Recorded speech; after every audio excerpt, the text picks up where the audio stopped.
Hello, Very everybody. good afternoon. Hello, Dr. Alex.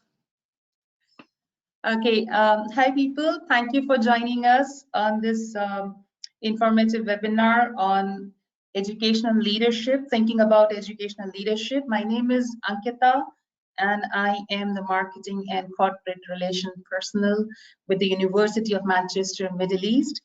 And I'm happy to have with me Dr. Alexander Gardner-Mctaggart, who is going to take us through his presentation, his interesting slides for which we all have joined today. Allow me, for those who have been interacting with us for quite long, must have heard from us about Dr. Alex, but those who are joining us or interacting with us for the very first time, let me give a quick introduction of Dr. Alex to all of us. Dr. Alex is the program director for the Masters in Educational Leadership and Practice and is also a lecturer in educational leadership at the university's Institute of Education. He focuses on international and globalizing educational leadership and global citizenship education. Alex brings a unique combination of real-world international teaching and research experience to the team delivering the program. He joined the university from the Royal Military Academy Sandhurst in the UK, which trains all British Army officers as well as other men and women from overseas. The Academy's stated aim is to be the National Center of Excellence for Leadership. Alex was senior lecturer in leadership and negotiation. He has also taught and researched internationally since 1995, seeking to better understand globalizing pressures on education and its leadership from the perspective of equity, distinction, and power. Alex's PhD on international educational leadership was the first of its kind to explore senior leadership in international schools, a subject he understands very well thanks to his own international teaching experience, including within the UAE. So I will pass it on to Alex, and let me tell to the audience that whatever questions or queries you have, I request you to please type it down in the question box or the chat box. Me and Alex, we will take it together towards the end of the session and we'll address them all. Over to you, Alex. Well, thank you very much for that wonderful introduction. Hello, everybody. Big welcome from me from the University of Manchester. I'm going to be talking to you today about educational leadership and specifically also then about the master's degree in educational leadership in practice, which is running out of the Dubai Centre of the University of Manchester. I don't need to say anything about myself. I've just been introduced very well and effectively, so let's go straight into it. So when we start thinking about educational leadership, for many people who are already in education, the first thing they want to think about is leadership. You know, I've done all the education stuff. I know how to educate. I know how to be a teacher, etc., etc. But how do I do leadership? What is this mysterious thing called leadership? How do I connect with it? How do I do it? There are many reasons why we're interested in that. For many of us, it's because we feel drawn to increased responsibility. Many of us feel that we're actually quite good at administrative things and we're quite good at working with people. For some people, it will be simply a matter of, oh, my parents expect more of me, so I need to have a leadership position and earn more money. And unfortunately, I would say for many people, that is a very major, significant driving factor. Then there are other people who will be interested in developing their person, maybe having transferable skills to go from education into other sectors. And of course, leadership is a bit of a universal thing, you think, right? But it is in many ways, because essentially, we think about leadership. Leadership is about influence. It's about influencing other people. But if we're thinking about educational leadership, we have to sort of take the leadership hat off and first of all put on our education hat and think, about what is education, right? What does it do? And that's why I go back to what I said at the beginning. It's very easy to lose sight of the fact that everything we do in educational leadership begins and ends in education. And that makes it significantly different from practically every other form of leadership. Why?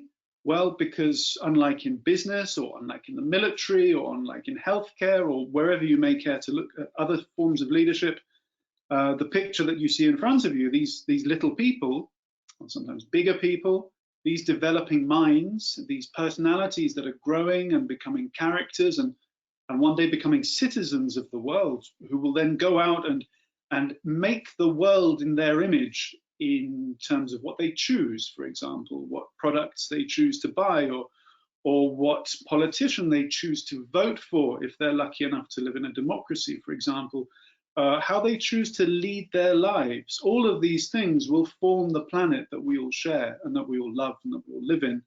And we as educational leaders have an incredibly important role to play in helping to develop these people. So in that way, the leadership in education is completely different from, say, the leadership of running a biscuit factory. So what does education actually do? Well, here's a little list of things that I've just knocked together quite quickly. I think we can all agree that education works to develop children and adults. It educates discrete knowledge in subject areas, so it teaches us particular things like maths and English and German or whatever. It facilitates skills too, and it educates citizenship. This is something that we often overlook. In some countries, this is quite strongly pronounced. In some countries, it's not at all pronounced. But in every way, educational leaders do help develop citizens. Education also forms the social being. This is a famous idea from a man called Illich, who wrote a book called Deschooling Society in 1971. The idea that the mother forms the biological fetus in her womb. This is the biological being, but the school and the classroom forms the social being. So again, we have an incredible responsibility in the classroom and in the school in forming the social being that then goes out and becomes a responsible person and shapes the world. Education is an endeavor that is focused around human development, right? It's about developing humanity. It's not even about just teaching people things that they then take and then walk off with. We are engaged in developing people as well as everything else. Education in that way is about people. And education, of course, is a social practice. How can it be anything else but that if it's about people? So these are all things that we really have to put front and center in our minds when we think about leadership in education. So this is Ivan Illich again, and a nice little quote from him, which I think highlights that quite well. School is the advertising agency which makes you believe that you need the society as it is. So schools usually are a reflection of the policy that is handed down to them from governments. If you work in international schools, which I'm sure many of you do, then international schools take a completely different view of this because they're not usually significantly a part of a national structure. I know in the UAE it's a bit different. So you will have citizenship education in the UAE, which will be to do with the Arab Emirates and what it is to be a citizen there. But fundamentally, it's about being a global citizen. So this is really important. How do we instill in young people what society is and how do we reinforce that? That's Illich for you there. So really, we have to think in today's terms about sustainable futures. So we're all very well aware, I'm sure, of the corona crisis at the moment. Many of us are in lockdown. Some of us are coming out of lockdown. This has actually made us quite aware of how fragile our civilization really is and how little it takes to upset the apple cart, as it were.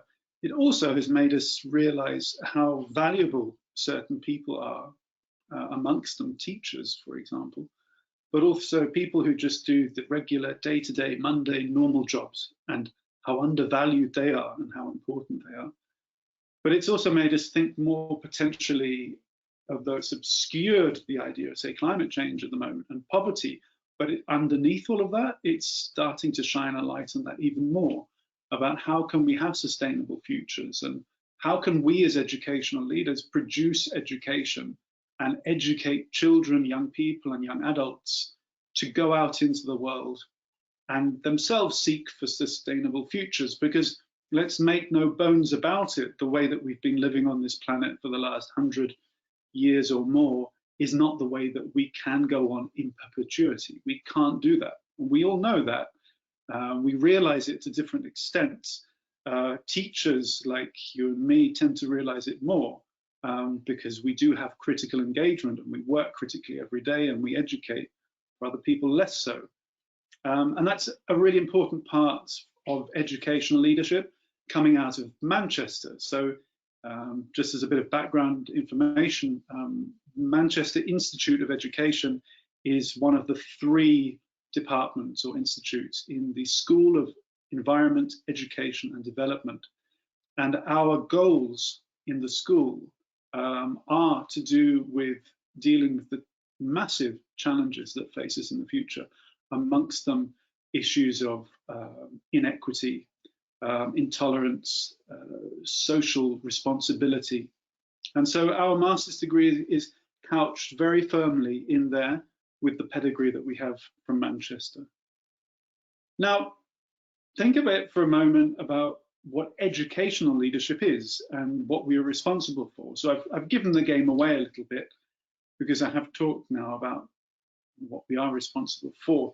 But if we have a look at leadership, then we can look at what leadership actually does. So leadership is about influence. So, you know, there are dozens of different explanations about what leadership does, but really leadership is influence. That's what it really is when you cut to the chase. It's about how do you get people to do things and how do you get them to do them together.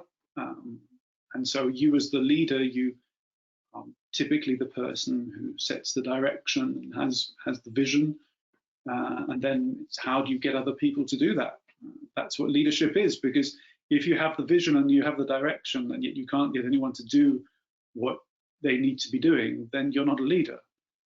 Leadership is about influence, and there are different ways of getting influence done. You know, you can influence people by yelling at them, or you can influence people by talking quietly to them, or you can influence people by just nodding at them. There are many ways to influence people, and this is where leadership actually becomes quite a personal thing. And leadership is very much, especially in education, has to be fit to the context. We'll come back to that more later.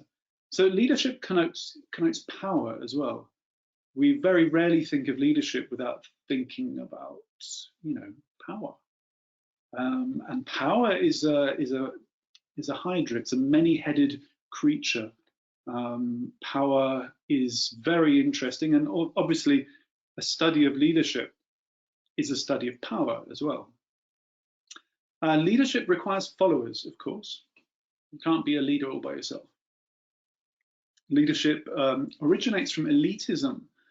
Many people don't like that truth, and many of the leaders that we are or that we follow don't like to face up to the fact that it actually comes from elitism, and much of its DNA is still rooted very strongly in elitism. It doesn't have to be at all, because if you think about it, leadership happens all the time. People do leadership at different times of the day, some more, some less. But originally, when people try and think about what's the science of leadership or what's the theory of leadership, they automatically think of things that are quite elitist, because that's where the historical origins are. So leadership knowledge generation has occurred largely in the field of business over the last 50, 60, 70 years. That's a really important point to bear in mind as we move forward. So models and practices of leadership are mostly business practices, right? Okay, so what does that mean for education? Another thought to hold in your head. people are leaders at different times in different contexts. And leadership overall is a top-down term. It's about someone who's in charge and other people following. It's also an interesting concept to play around with. Does it always have to be a top-down term if you want to organize and get things done? Okay, so more things about leadership. You know, leadership's this glossy, sexy, glitzy term that people like to talk about. Leadership's really popular now. You know, any airport that you go to, you go through the bookstore or the magazine store, you'll find a whole bunch of books on leadership. You'll be able to Google leadership and find 1,000 or 1,000,000 different ideas on leadership. This is also because leadership is a bit of a product these days. There's a whole load of people out there making a lot of money by telling us how to do leadership. And typically this is leadership that worked for them in their context. And so, you know, if they can make a buck or two out of it, it's great for them and they can sell it. But that's not what we do at the School of Environment, Education, Development. We do this very, very much for humanity, for the understanding of what leadership is. I think that's a big strength about doing a master's degree in leadership rather than reading a book about it, is the leadership knowledge that's generated tends to be a lot more authentic and a lot more applicable and a lot more critical as well. So if we think about leadership, we can think, you know, what do we think? Leadership's about success, isn't it? It's about strength, it's about power, it's about being right, it's about not making mistakes, and it's about influencing others. So these are all general conceptions usually associated with leadership. But if you think about it, all of these conceptions here, or most of them, don't necessarily hold up all the time for an educator, right? As an educator, we know that you're not always strong. You don't always have the power. You're not always right. And those are delicious processes in education that lead us upon our pathway to knowledge.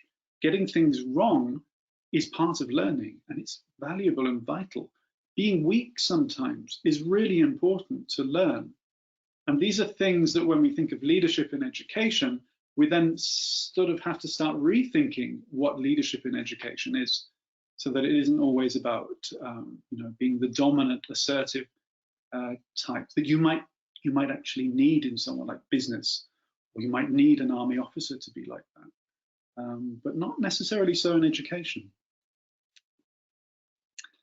Right, today I was also going to talk to you a little bit about resilience, and this is a term that's bandied around a lot in education. And in order to talk about resilience, I'd like to talk about resilience. So why do we talk about resilience more and more in education? Well, one of the reasons we talk about it is because it's something that, you know, if you listen to your school director, school principal, head of department, it's quite a trending word right now for education. And it's interesting because resilience is one thing, but nurture is a completely different thing. And yet we talk about resilience. Why? Well, this is because a lot of the discourse that we hear in society is about, well, you know, cutting jobs and minimizing this resource here, and more children in smaller classrooms and fewer resources, and there's less money. And so what do we need in the face of all of these cuts and all of these restrictions? Well, we need resilience, because we need to be able to get through this. That's what we need. And so in a way, this is a whole narrative that we're sharing with the generation that's growing up about dealing with a world that is generally relatively unfair and not on their side. And that's why they need to be resilient. So in many ways, it's about having come to terms and accepted the fact that the world is unfair and there's not much we can do about it. I find this a very interesting way of viewing the world, because when I grew up in the 1970s, that was not what I was told at school, that I had to be resilient. I was told different things. I was told that I had to be confident, that I could change the world if I wanted to, that I could do these particular things, and I did have a chance. And now we see how actually things are changing, or have changed in the discourse. Now, has anything really changed? Well, I think in terms of us being human beings, nothing's changed at all. All that's changed is how we talk about it. And that tends to be a wider and deeper philosophical discourse, which we will come to. So let's think about power relations. Remember how I said that leadership is a lot about power? I'm sorry, today's going to be a bit of a lecture today, and I'm going to talk about the master's degree at the end, but hopefully it's helpful to you. I think it's very helpful, at least. So in order to understand more about research and educational leadership, it's worthwhile beginning with an understanding of leadership in general. By its very nature, leadership is connected to power. So lots of questions arise whether such an educational leader should be a thinker or a policymaker, or more of an organizational technician and a manager. So answers to these questions are closely related to an educational leader's understanding of power in society, but also a leader's level of intellectual agency and therefore empowerment. For any leader or prospective leader, it's helpful to understand how power works, and this requires a critical understanding of how society functions. For this purpose, a historical and developed knowledge of the field and its activity allows for a more nuanced knowledge of its nature. So thinking tools are helpful in this endeavor. So in the master's degree, we deal with theorists, for example, Pierre Bourdieu or Michel Foucault. They help us to understand different things about how society works. Pierre Bourdieu would talk about things like social class, for example, symbolic violence, different types of capital, habitus, doxa. Right? So doxa is this general understandings that exist in society that we all automatically accept and think that they're true without questioning them. And social class is very important in understanding how power works. You know, Bourdieu's work showed that a significant proportion of people who went to private school in schools that he studied all ended up being the CEOs of particular companies. And how, you know, Piketty, who develops that, who you might know, relatively well-known economist now, develops these ideas as to how advantage is handed from one generation to the other, and how disadvantage is equally handed from one generation to the other. And I think this picture here shows it quite well, how society is structured. And this is actually built upon the idea of a feudal society as it existed in the Middle Ages. It's just been converted to the modern times. And there we can see how power actually works in the world. So why is power important, and what is the power of knowledge? So, you know, we're all knowledge workers. We work in education. We deal with knowledge on a daily basis. But why does knowledge have so much power? Well, there are many reasons why knowledge has power, but what we have to think here about, especially leadership and education, is how knowledge is produced, right? Who creates the knowledge that you and I use to inform our practice, right? Who wrote the book that I read on leadership that taught me how to be a leader, right? Well, I could have picked up Adolf Hitler's book on leadership, or I could have picked up Joseph Stalin's book on leadership, or I could have picked up Mahatma Gandhi's book on leadership. So whoever owns that discourse and owns that knowledge is able to influence people quite strongly. Now that might seem self-explanatory, but think about education. Who owns the knowledge that we use in order to inform our practice? And very often that knowledge is owned by a particular section of society. So what I'm actually getting at is that much of the leadership knowledge that we have comes from the area of business, right? So business is about budgets, it's about economy, it's about effectiveness, it's about efficiency. See where I'm going with this, right? And that affects how our classrooms and how our schools are run. That affects things like resilience and how how we manifest in the world, because the constant narrative that we get through leadership, often and through management and through policy, is that the world has to be effective and it has to be efficient, and this is how we do it. And yet all of us as teachers know education isn't like that. Education is taking the time to spend a moment that that child needs, that you can't justify on a balance sheet. It means talking to parents for that 20 minutes longer than you should, and not just getting up and walking out, because that's what it takes. So education is a very, very different world, and yet the knowledge that informs leadership in education tends to be quite strongly business oriented. And that's why the power of generating knowledge in educational leadership is actually power in itself. And these are the kind of issues that a master's degree like this will investigate and unpack. And also, in doing so, equip you with the knowledge to see where power lies and how power is used and how it's abused and how you can level the power balance. Because ultimately, as I said at the beginning, leadership is very much about power as well. So this is quite interesting. Who told us what leadership is? How do we know what leadership is? Well, if you look at these gentlemen here, you'll see that most of them, with the exception of the little boy up there who's reading the Bible, most of them are old white men. And that's no accident. Most of the people who told us about knowledge were old white men. And I'll just read from my notes here to give you a bit of a description of what I mean here. So this is about how generation of knowledge applies specifically, yes, thank you, specifically to issues of power. Bear in mind that this reflects a Western understanding of knowledge and leadership right now.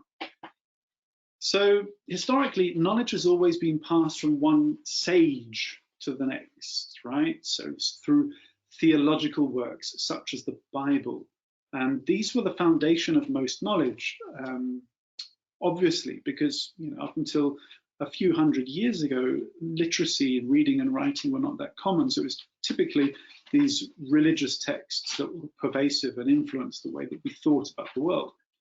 In the Renaissance, figures such as Galileo Galilei and Copernicus challenged the ways of thinking and knowing.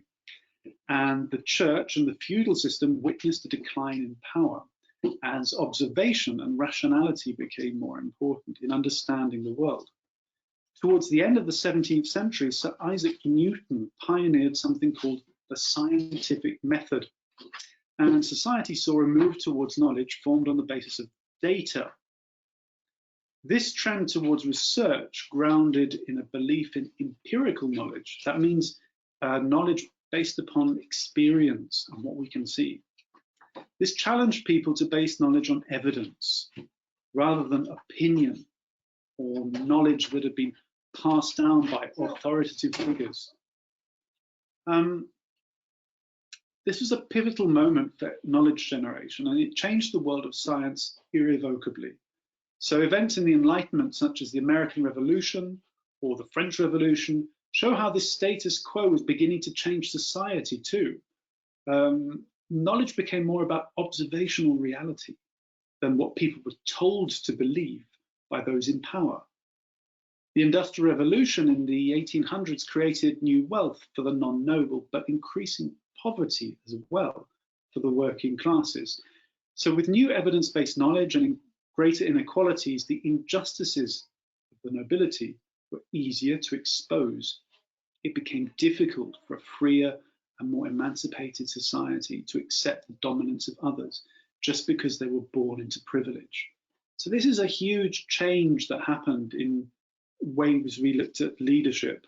Around about 100 years ago, 150 years ago, people went from seeing kings and queens as natural leaders and the elites in terms of the aristocracy, and they started to understand that leadership is something that you can learn. And this was a revolutionary idea, what you can learn to be a leader, because previously it was always this idea that you were born a leader. And so that leads me on to this idea of how material power and symbolic power collude with each other. So let's think about material power. Well, what's that? Material power is like the power of, I don't know, the king in olden days, or these days maybe the government or the corporation, right? So this is material power. However, symbolic power is something that's more rarefied than that. Here represented in this picture by the church. Now, the church ideally would believe in things like love and brotherliness or fraternity and togetherness and more altruistic ideas. The royal family or the king or the queen might believe in much more mundane forms of power, the power of arms, having an army, for example, the power of wealth and money.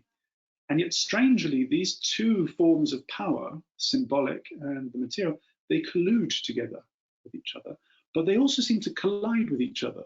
And this is a very interesting insight from Pierre Bourdieu, is that these two forms of power collide and collude. So they seem to be at odds with each other, but actually they work hand in hand.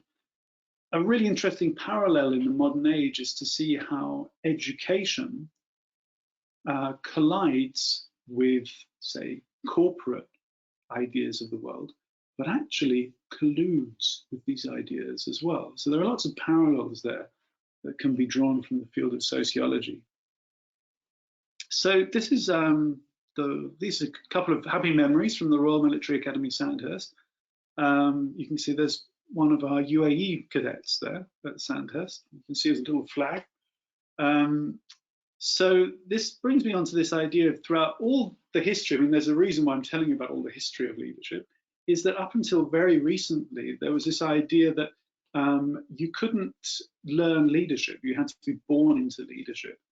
And so this is why you see also in schools where you are, for example, or in universities where you are, you might often see always the same kind of person in the leadership position. They always seem to fit a particular mold. They come from a similar kind of background. And this is to do with that version of thinking that leadership means that you have to be a particular type of person, very often born into leadership rather than made into the leader. And I'd like to highlight the good work done at, say, in the British Army. Although Sandhurst is well known, and people make fun of it a lot for it being quite elitist, in fact, my experience there was that at least half of the people there who went to Sandhurst were selected on the basis of merit, more than half, in fact, and that they were people who were made into leaders. They learned the skills of leadership, but that's a whole bevy of materials to learn. And this is something that's relatively new. And at Sandhurst, for example, leadership up until 1914, 1915, it was the reserve of the elites and the minor aristocracy and the upper middle classes, because these were considered to be leaders. But then with the advent of the First World War, 4 years of trench warfare and industrial warfare with things like the machine gun, saw all of the elites being wiped out on the battlefield. And this pushed leadership theory forward, because leadership theory had to then accommodate the idea that actually we need new officers because all the rest are dead. All the aristocratic sons are dead. What are we going to do? So the idea was, okay, then what we have to do is we have to train them. So that was when leadership theory developed in a completely different area. And this is very strongly based upon ideas of nature versus nurture and all these kind of things, is that in fact, yes, we do learn how to be leaders. It's not necessarily just born into us. And that brings me on to the idea of positivism. So those of you who have some kind of a research background will be familiar with positivism. Positivism isn't just about walking around with a smile on your face and being positive. Positivism is a philosophical way of looking at the world, which deals with Sir Isaac Newton's scientific method, really. It's about looking for generalizable rules in the world. And it's also It's what economics are founded upon and business is founded upon. Positivism in administration, and here's a funny quote here by Ambrose Pierce, who you might know, who did lots of aphorisms. He says, positivism is a philosophy that denies our knowledge of the real and affirms our ignorance of the apparent. Its longest exponent is Comte, its broadest Mill, and its thickest Spencer, of which some of those pictures of those old white men with beards were some of those gentlemen there. Now, the thing about positivism is that it's one of, let's say, three general ways of looking at knowledge, right? So we could say positivism is a great thing because it's about looking at the world objectively and scientifically, particularly in the natural sciences. Positivism is amazing because it tells us not that, I don't know, that the earth revolves around, or the sun revolves around the earth, as people used to think up until a few hundred years ago, or that, I don't know, the earth is flat. No, it uses science and experienced science to show us and develop laws that are immutable to say this is how the world works, right? So positivism is incredibly important. But positivism is only of limited value in the social sciences, in understanding people.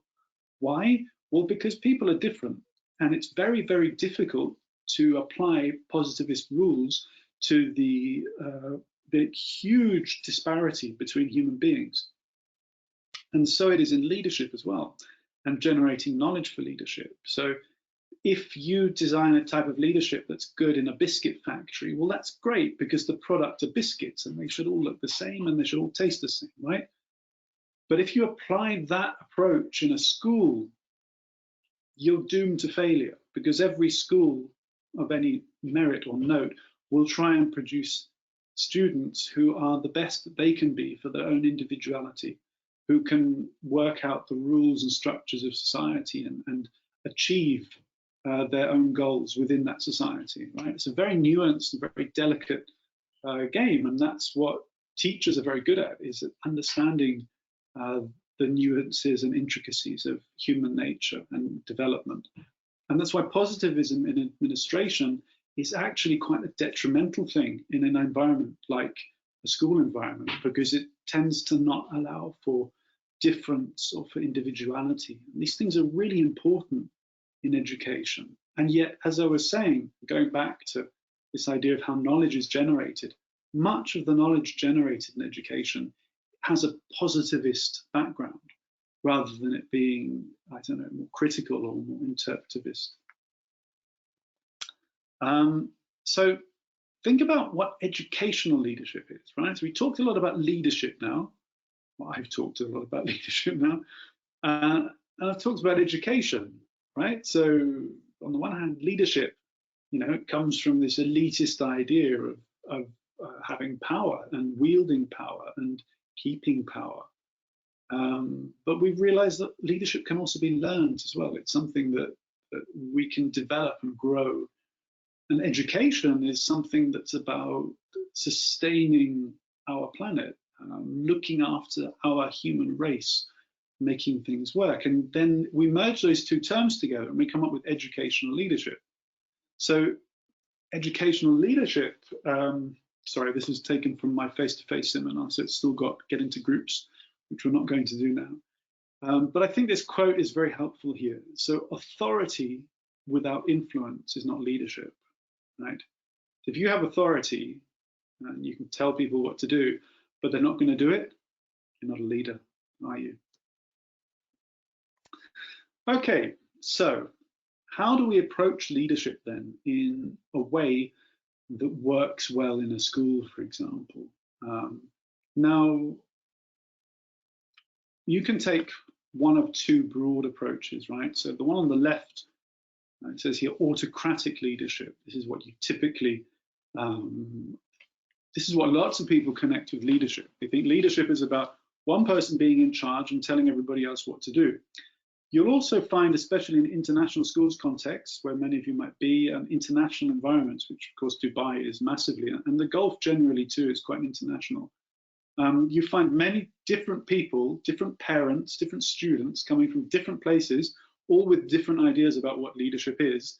And then you've got one leader in the educational organization, and well, that's a difficult job because people's expectations will vary from here to here. For many people who don't know much about leadership, the first thing they think leadership is about being that guy there with the whistle pointing his finger. It's about power.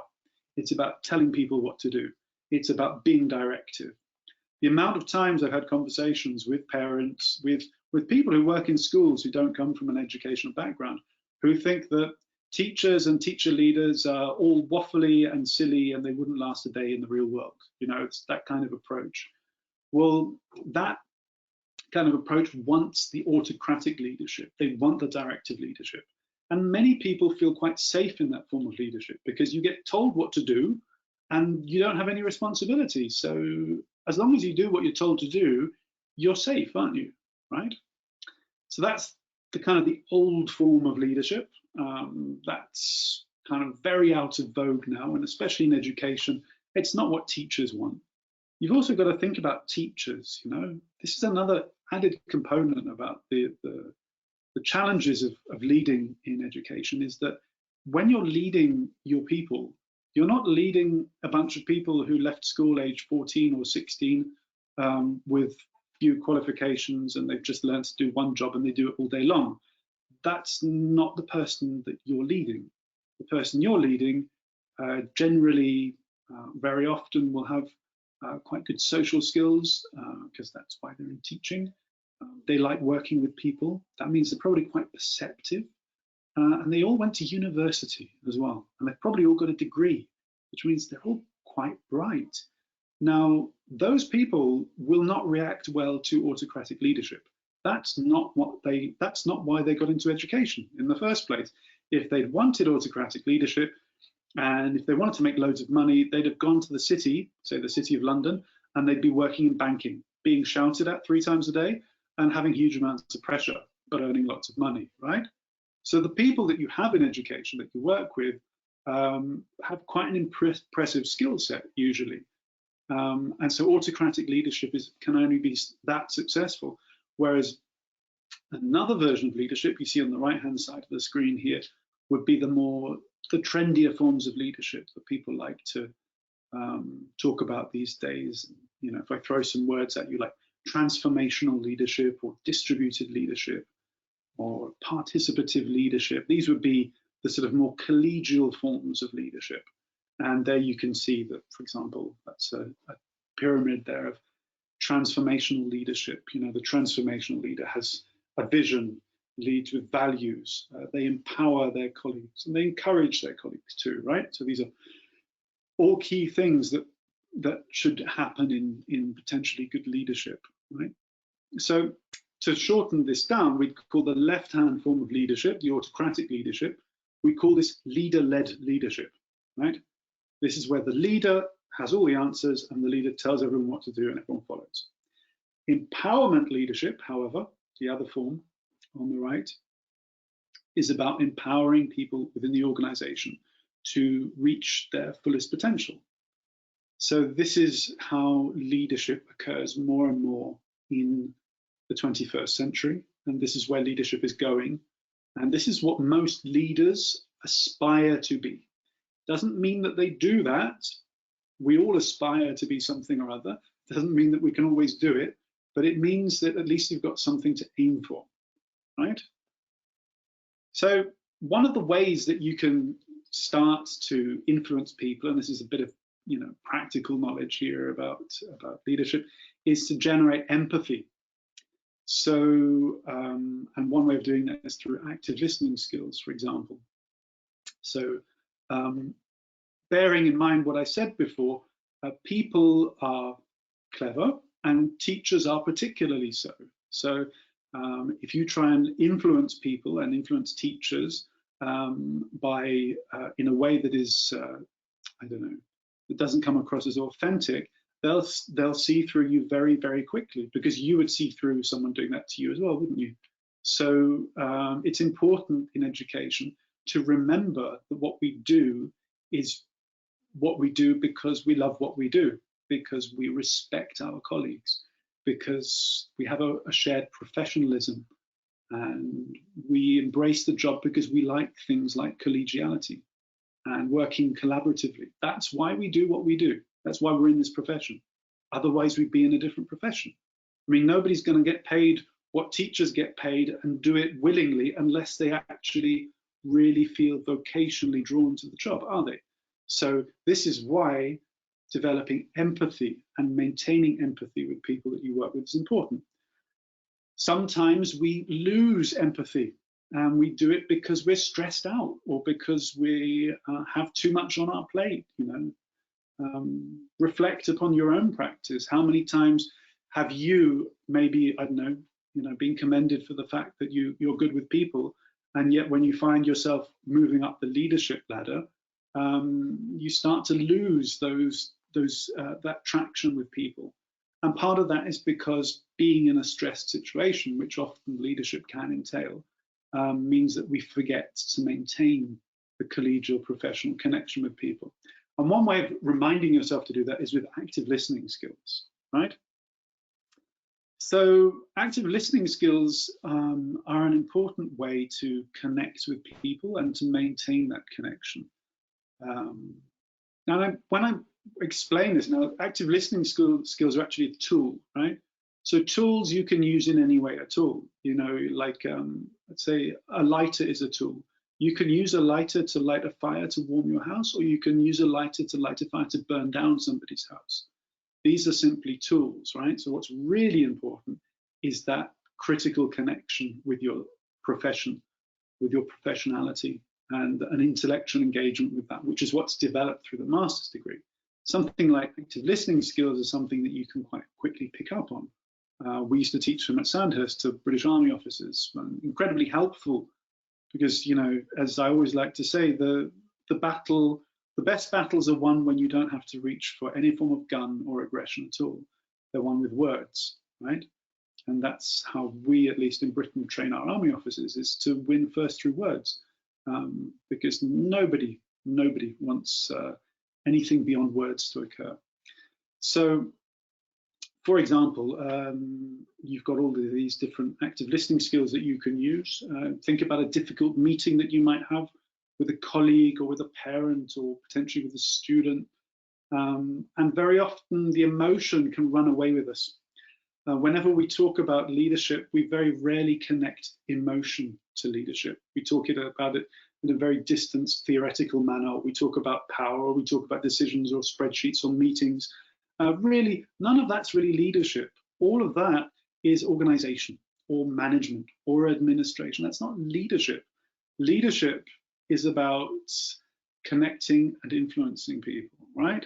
So, for example, if somebody in a meeting you're having is having a particularly difficult time expressing themselves because they're emotional, maybe they've just come out of an argument with someone, maybe they feel like they've just been insulted really badly. There are ways that we can make people realize that they are valuable to us and to the organization, that they are a human being who requires our respect, who has dignity.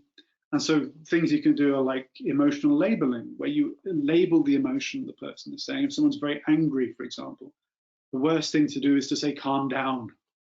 Never do that. So what's good to do is to say, I can see this situation's made you very angry. Yes, I can see that your feelings are running very strong about this. And by doing that, you do two things. You allow the other person to realize that you see them and that you take them seriously, and you can see their humanity. That's really important. And the other thing too is that you make them aware of the fact that you know what they know. And this usually helps to ease the situation because the person has been accommodated. And there are many other sorts of techniques here. Paraphrasing is repeating what the other person says in your own words, thereby making the narrative that you have a shared one.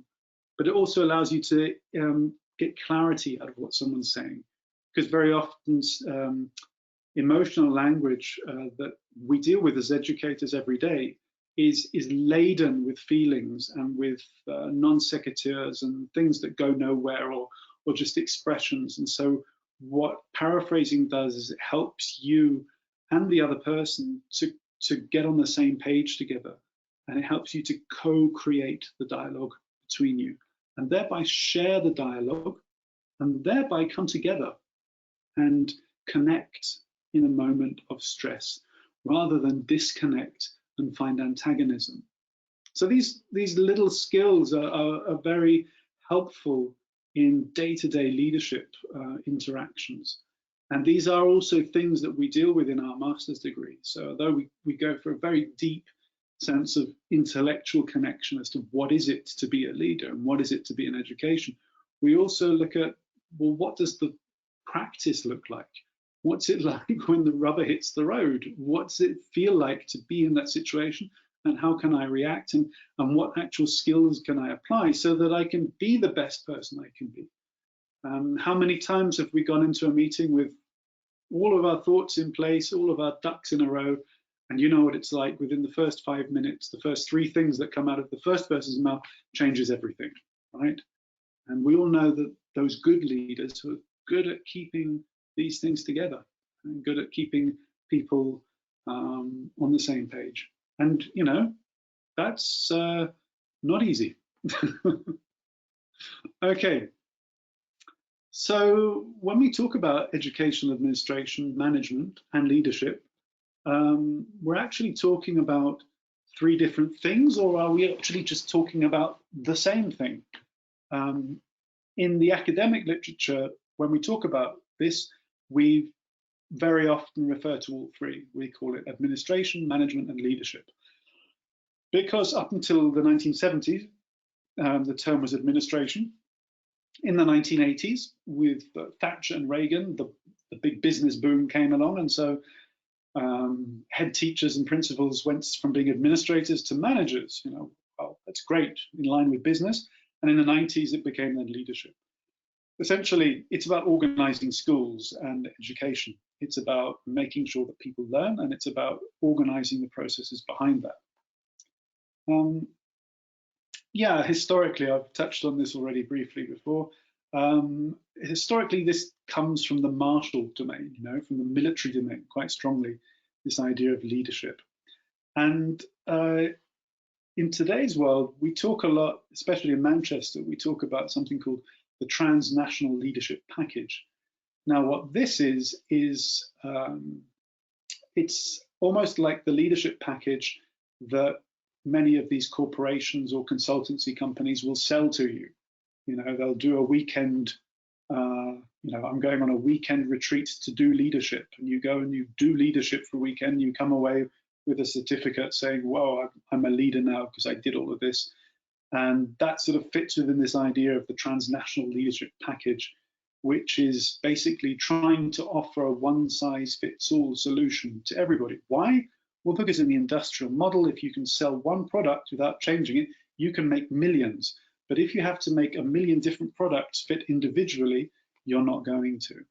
And that would then be the transnational leadership package. And something to be avoided, something that definitely you will learn about in this master's degree, but you will not become a part of.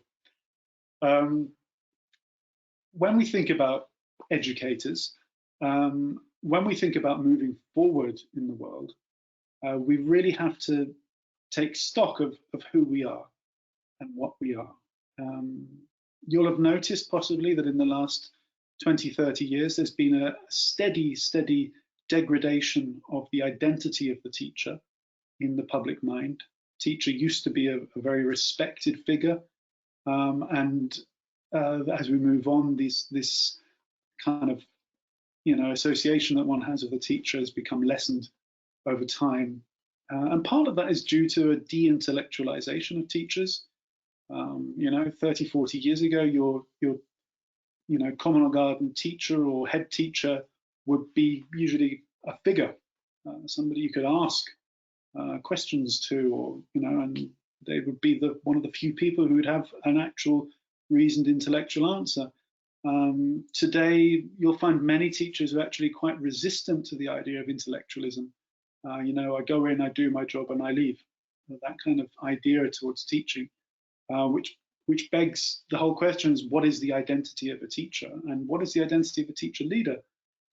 Well, it's our contention that moving into the 21st century and dealing with a sustainable future and producing global citizens as we have to, we do need more intellectual engagement, we do need more criticality, and we do need more influence. All of these things are actually there for us if we take them. The question is, do we take them, and are we encouraged by our educational leaders to take them? And do we encourage as educational leaders people to take these paths too? Consider for a moment how hugely influential the role of educational leader is. It's one of those massively influential roles that people don't really talk about very much. Probably because it's not very glossy, it's not very glitzy, it's not as cool as many other roles. But if you think about how humanity is developing, an educational leader is one of the most influential figures there is. And it's unfortunately, sadly reflective of teaching as well. Teachers are possibly some of the most influential people. We all remember our school times. We all remember our favorite teachers. We remember those teachers who taught us something that we'd never thought about, and they changed the way we thought about the world. Those people are us, and yet our identities are not always connected to that anymore, because the general discourse around education is quite reductive now. That goes back to these ideas of positivism, this kind of business influence in education, which takes away from individuality and makes everything sort of just one level for everybody. Okay, so now I'm coming to the end of my time, so I hope that was relatively interesting for you. Of course, I'm picking from a lot of different topics and throwing them all together, so it's probably quite a lot to digest in one go, but I'm sure that there was a little bit of something for everyone in there somewhere. So this is what our master's degree looks like.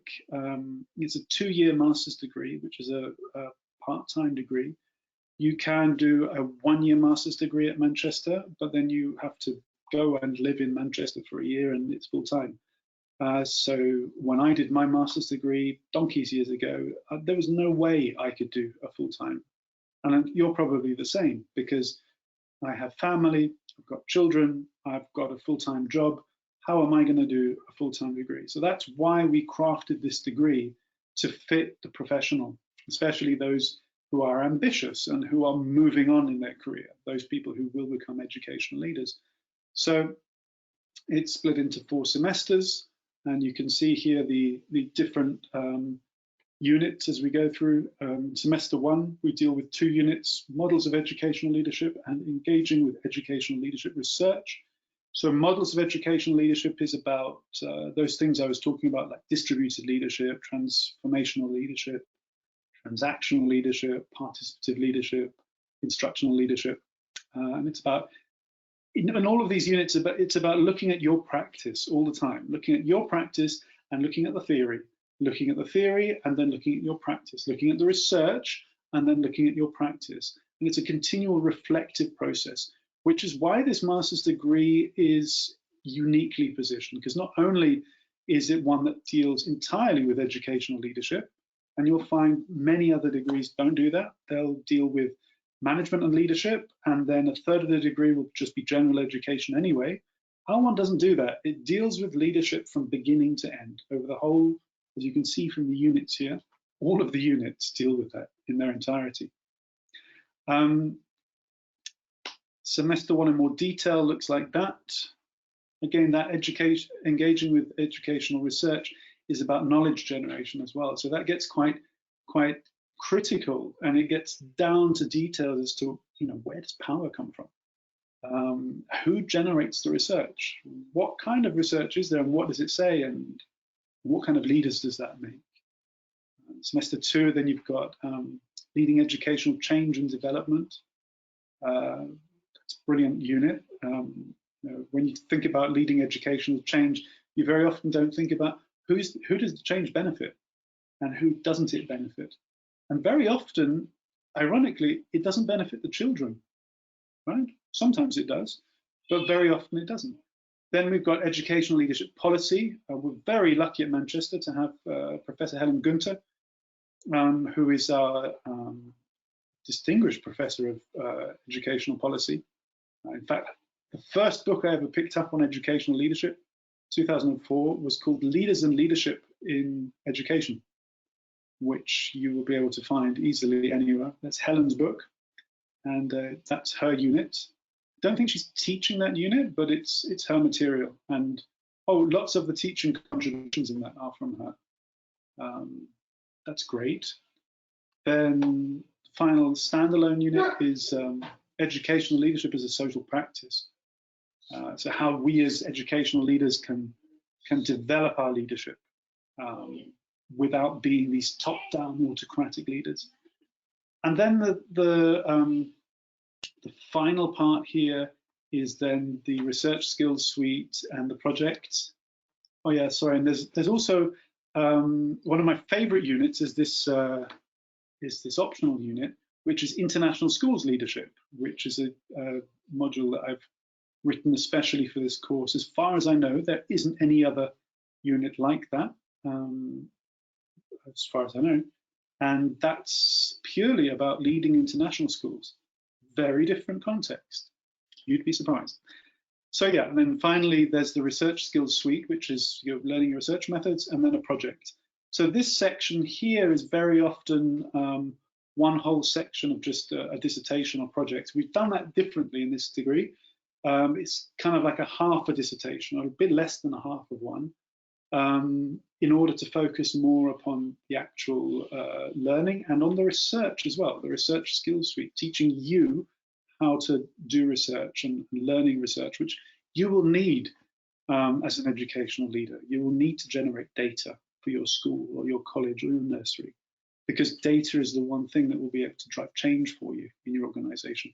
And it will influence people, it will influence board members, it will influence teachers, it will influence parents, because that's what data does. And that research skills suite teaches you how to do that in a very, very pragmatic, very focused way. Okay, so is it the right course for you? Well, I mean, you can read that yourself, but I'll just off the top of my head, if you are a teacher, head of department, principal, school director, tertiary education, secondary, primary, kindergarten, any of those areas, and you are looking to acquire the skills and knowledge you need to take your next step, this is the course for you. If you are already a director of a school or a principal of a school, and you've got where you've got through hard work and commitment and practical experience, but you know you need the theory and you need the background, then this is the course for you. I've in fact got several people like that on this course right now. If you are fully in the job and you are in a different job, but thinking about developing skills in educational leadership, you might be in an NGO, you might be working for a corporation, but in the education sector. All of these things will be applicable to you. Yeah, the course offers a balance between strategic focus, theoretical foundations, and practical applications, which is again a big strength of this. Many of these master's degrees get criticized because they're very theoretical. You do wonderful work, no criticism of that at all, good theoretical work, very high scholarly level of work, but where's the practical application for your own practice? So that's why this is called MA Leadership in Practice, because that's what the focus is here in this degree, is developing your own practice, not from some book that you've picked up at the airport, but through a rigorous 2-year research and theory-driven master's degree at one of the leading universities in the world. I don't think I've talked about that yet, but Manchester is one of the leading research universities in the world. I think we're currently ranked number 27 in the world. So Manchester sets a very, very high bar, in fact. But the work that we produce is of exceptional quality, and our lecturers and researchers are of the very highest quality, because they can be, because in somewhere like Manchester, you're in a position to be able to employ those people and many of the people that we have, most of them are world-recognized experts in their field in their own right. Yeah, so it's a blended degree, meaning that although most of the teaching occurs online, there are 4 conferences a year, which are 3 days, and they're held in Manchester, in the Manchester Centre in Dubai. And that's where you come for 3 days, and you get to be with each other, and you get to meet the academics, and you get to interact, and that builds your kind of corpus and your connections and your friendships within the group. Because remember, that's important, right? Those 20 or so people who are in your course, in your cohort, those will be people that you will move forward with on your journey as you move forward. You know, whether you stay in the UAE or in the Gulf, or whether you move to different parts of the world, that's your network of people who are doing exactly what you're doing, which is also moving up and moving forward. And 10, 15 years down the line, they'll also, like you, be principals, directors, heads of department. And it's a wonderful way to connect with these people. And I think that's a real strength as well, is the blended component. So it's not just online where it's all distance and faceless. You actually know these people. You get to connect with them all the time. Yeah, so where will this take you? As I've said before, you know, principal, head, board member, that's an important one as well, board member. Lots of people who act on school boards have very little experience of what it is to be a teacher or what education really is. So vital for people like that too. Yeah, what do you do after your master's? Well, I mean, one thing that's great about a master's degree like this is it does reinvigorate your practice. Lots of people in education, especially when they're living abroad, far from home, also in the Gulf, I worked there for long enough, I should know, you can become distanced from your own professionality, and you can become, I don't know, I wouldn't say bored, but, you know, you look for other alternatives. You look around and think, surely there must be something better than this.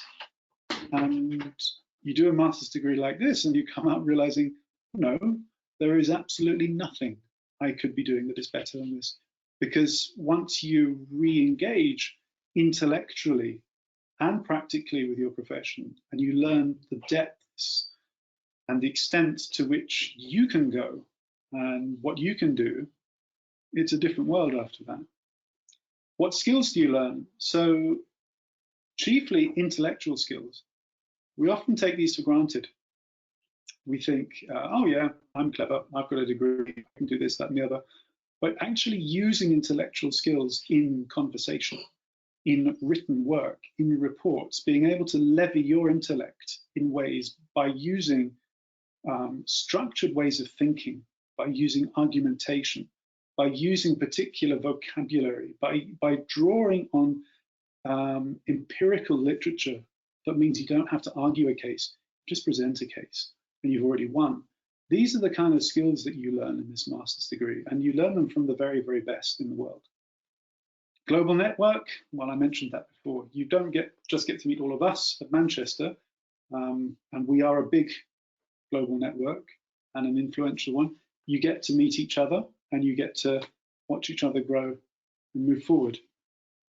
Entry requirements. So typically we ask for a minimum 2-1, which is the UK specification, honours degree, or the international equivalent in any subject really.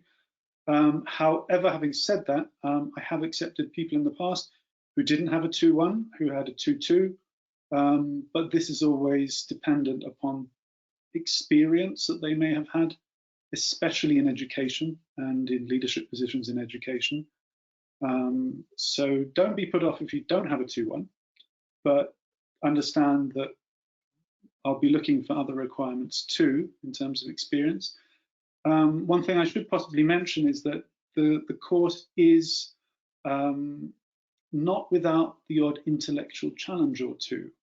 We are setting a high bar. So if you weren't very good at the intellectual academic stuff in your honours degree, and you didn't like it, you might not like this, because this will challenge you intellectually, and that's the whole purpose of it. And that's the reputation that we have and that we uphold.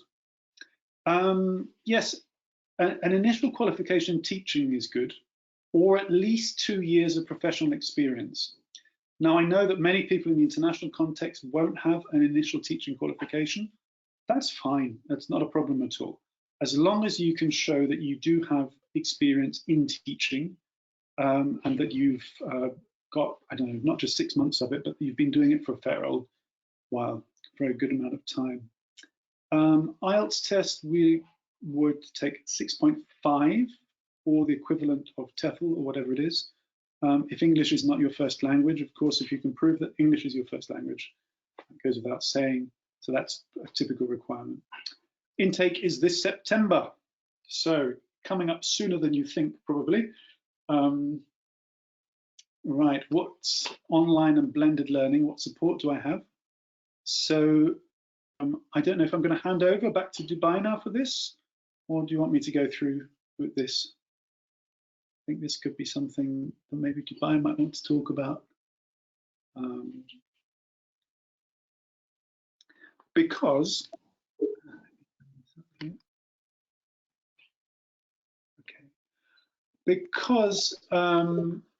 when you start with the course, master's degrees these days, and at somewhere like Manchester, are profoundly more supported than they were 20 years ago, or even, I don't know, 10 years ago. You have a committed course advisor who is there at the end of the phone or at the end of an email whenever you need them. They will guide you.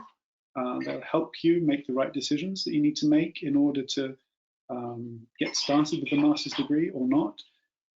You then get a dedicated study advisor as well. It's a different person. That person is then on hand to offer you guidance during your studies and support. So if you have any questions about, I don't know how to use the website, or I don't know how to engage with this material, or I don't know who to ask this question to, this person is there for you every day during normal opening times, and you'll get to know them relatively well as well. They'll help you. Then you have the world-class academics who offer you direction throughout the course via the discussion boards on Blackboard, but also in their teaching too. So you will connect with them. They will come to Dubai and they will teach you, and you will get to know them. And you'll get to know them quite well usually, and get to understand how they work and what kind of people these are. And that's a really distinctive point. We don't recruit in, say, the Middle East or in Shanghai or in South America. We don't recruit there and hope that what they're offering is what we offer. No, we are the University of Manchester, out of Manchester. That's what you get. You get us, and we come to you. And so there's none of this kind of degree certificate where you think, is it really worth it or isn't it? It's not like that. The degree certificate you get is the University of Manchester, because you have been taught by us through Manchester with our curriculum, with our experts, with our academics. You'll be able to say, 10 years down the line, oh, Professor XYZ. Yes, of course I know Professor XYZ. In fact, once when I was talking to Professor XYZ, because you actually get to know these people. They're not just some distant voice. And I think, good universities understand that these days. That's what students need. Yeah, you have an academic tutor all the time to give you advice. You've got student support. We've got student wellbeing teams. There's enormous counselling support through the university as well for any issues that you have, which you as a distance student or blended student are equally party to as anybody else, just like a face-to-face student at the university. Yeah, you connect with your online cohort. And of course, you've got the library as well. So University of Manchester Library is an award-winning library. I think the best in the UK, or one of the best in the UK. And libraries do so much more than just books. They do all the support. They do all of the scaffolding of learning. Many of you might have been out of education for many years. In fact, that's rather typical of our students, is that they've been out. They finished their degree 5 years ago or 10 years ago. One fellow we have, he finished his degree 30 years ago. Hasn't been in education for 30 years, except for being a principal of a school, of course. So actually going back to your own practice and learning again how to write an essay, how to write a critical reflection, how to reference, how to think and write critically. These are things that the library, for example, is really great at supporting you with, as well as our academics too. Right, so here we've got the costs of the programme. So the cost is £16,800. That's payable in equal instalments every 6 months. So that would be over 4 instalments. We do offer a limited early bird discount of 7%. And the corporate discounts of up to 15% are also available. You'd have to ask the Dubai Centre about that. So there's your regular fee and there's your early bird discount. Right. So that does make a bit of a difference, doesn't it? 7%. Now, of course, you've got the huge advantage if you're in the Dubai Centre, is that all of the conference things that happen, they happen close to you. And because we have a worldwide network, so it's not just Dubai where we are, but we're also in Shanghai, we're in Hong Kong, we're in Singapore, and we're in Sao Paulo. So for many of you who are international educators who move around the world, our centres are also open to you all over the world too, which I think is also an excellent feature. Right, questions and answers in that case. So I've gone Great. over. Yeah, there we are. Thank you, Dr. Alex. This was very informative and quite a correlation with various leadership inputs, bringing it in accordance to the educational industry, which is in great need of leaders at the moment. I have questions which are already queued up in the question box, and I'll keep a track of the watch as well. So quickly coming up, there are a couple of attendees who are willing to know how this degree of MA in Education, Leadership and Practice different from MEd, Masters in Education. Oh, right, okay. Well, so the Masters in Educational Leadership at Manchester is a 1-year full-time degree. The content is slightly different, but not majorly, because the team who created, or say, the team who set up the roots or the DNA of both degrees is more or less the same. How they've been developed is slightly different, because this degree, the In Practice degree, aims more at practitioners, and it aims more at not just British, but also international context. So what you'll find in the MA in Manchester is you'll find a lot of the 1-year one, is you'll find a lot of people who have come straight from their bachelor's degrees and they haven't worked yet in education, or they haven't worked long in education. So in that degree, we don't specify that you have to have been a practitioner. This degree is different. This one here, our main focus is on people who are actively in education and working, which is why it's offered as a 2-year part, because we obviously recognize that you can't have people working full-time and doing a full-time degree at the same time. Thank you very much. I'm getting a cup of coffee here. So that would be the main difference, I would say. If you're actually a practitioner, and if you're working, and if you've got some years of experience, and especially if you're already in leadership, this is going to be the degree for you. The one in Manchester will be for somebody who's just finished their BEd or related degree, maybe just finished teacher qualification, and they want to follow on with that one because it's full-time. Does that help? Certainly, yes. In continuation, there is a question which is one of our attendees asking some guidance on the possible jobs that he will be qualified to occupy after taking this course. Okay, so you have to be careful with qualified, right? So there are some countries that require a particular state-endorsed qualification, which is required for you to be a head teacher, for example. Britain has no such requirement, has advisories, but it doesn't actually need you to have that.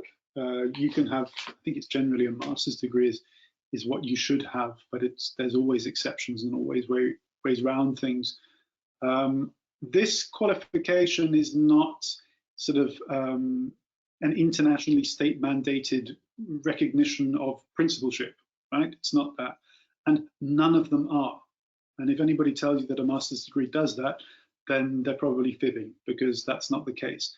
Those qualifications are called professional qualifications, and they usually run at certificate level or smaller than certificate level. Certificate's about a third of a master's degree, and they focus on very practical, functional, hands-on skills like, you know, how to run a meeting, how to fill out a budget sheet, etc.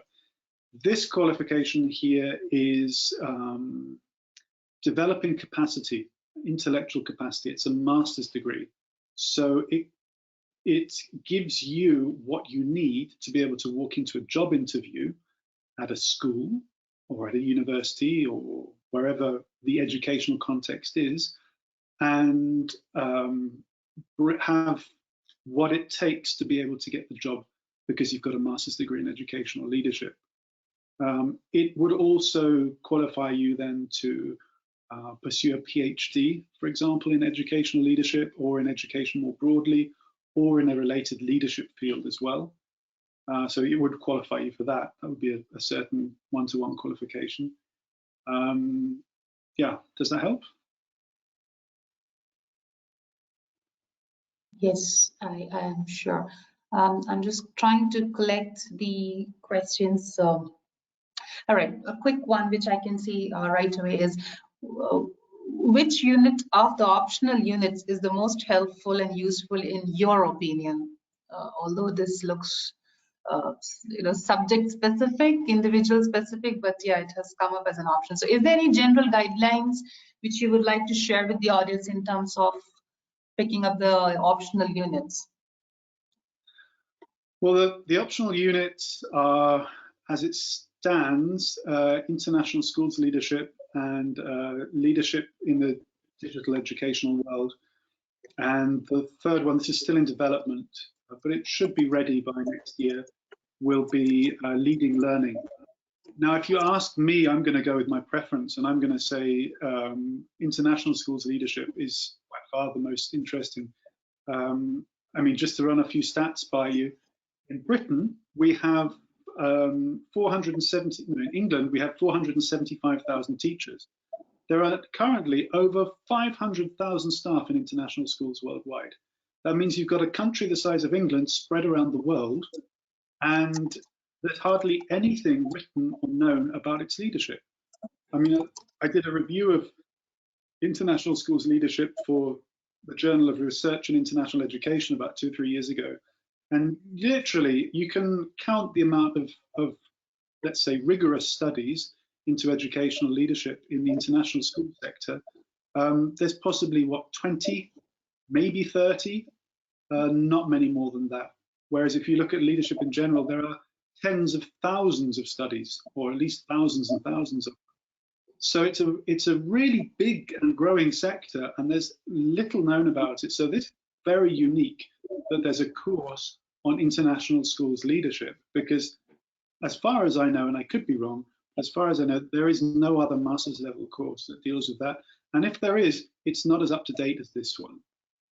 This one really, I mean, it's partly my own research, but it's also drawing on lots of colleagues' research as well. So I'd say that's definitely hugely interesting, that one, especially in your context in the UAE, because, you know, the UAE, what is it? It's between 80 and 90% of the schools in Dubai, at least, are international schools. There are very few actual national schools anymore. Lots of people are surprised by that information. But, you know, and how much do you know in the UAE about how leadership occurs in the international schools context? Well, I challenge you, go away and read about it, and then come back to me and tell me what you found, because there isn't an awful lot about it. And this course is unique. You know, that gives you a whole unit on everything that's known, basically, about international schools leadership. Yeah, Two of my audience is inquiring about the assessment pattern of each unit or module, and in same context, there is another gentleman who is mentioning out that he is 52 years old and is often traveling between countries for his business. So he's also keen to know how many hours per week of studies needed for a good results and how the assessment is done. Okay, so first question first. Each unit is assessed in two ways. One of them is a learning portfolio, which you build up as you go along. So over the course of about 7 to 8 weeks, you will contribute 4 times to your learning portfolio. So roughly every 1.5 to 2 weeks, you'll make a portfolio submission, which will be about, I don't know, 200 to 400 words, which is about your learning.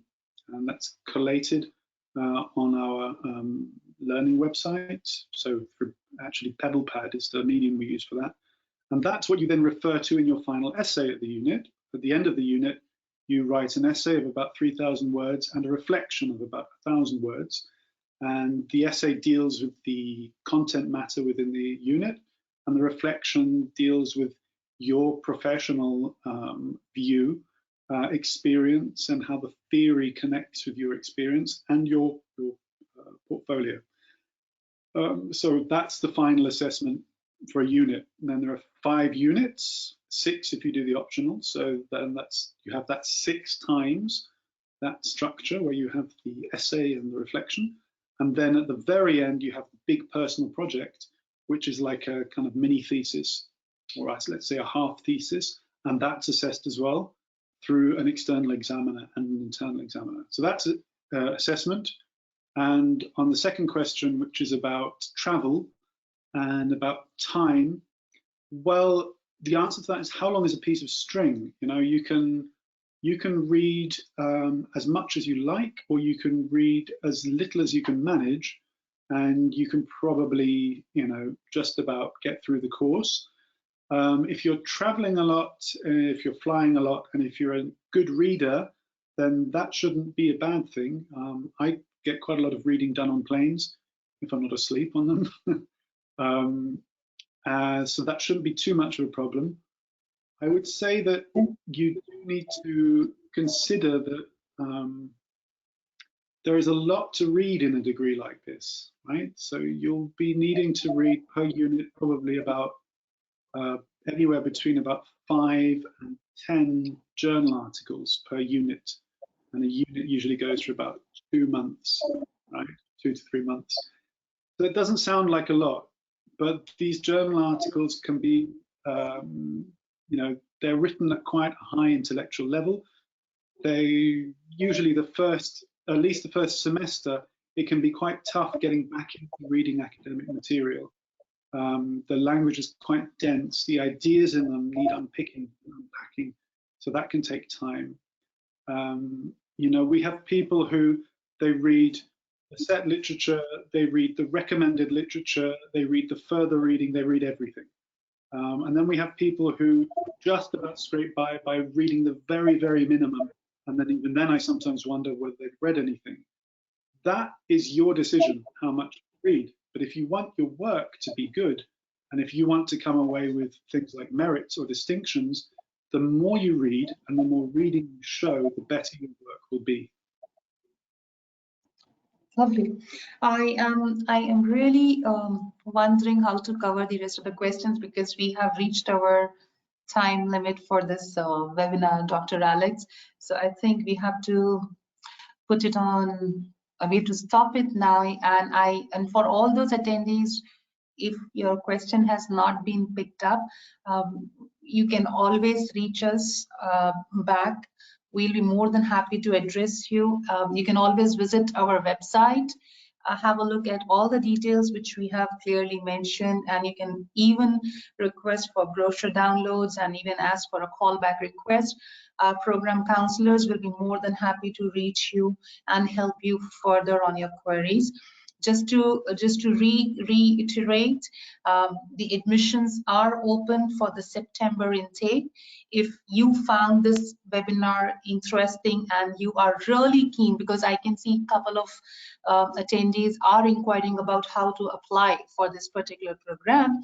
So if that has triggered your interest to go ahead and apply, please contact us, and you all will be receiving the recorded version of this webinar within 48 hours once the session is over. And I would like to say thank you so much, Dr. Alex, for your detailed discussion, question answers session. And I'm really thankful for bringing up so much of information, be it related to the traits of leadership, be it related to the program itself, the assessment. Each piece of information has actually given us a lot of questions in the chat box, which clearly indicates that the entire audience was highly attentive and was actually interacting with us throughout. Good. Yeah. All right. So on that note, everyone stay safe. Please take care of yourself, and see you soon in some other during some other webinars. Thank you so much, and have a great evening, Dr. Alex. Thank you so much. Thank you. Thanks for coming, everyone. Bye-bye. Bye-bye. Bye-bye.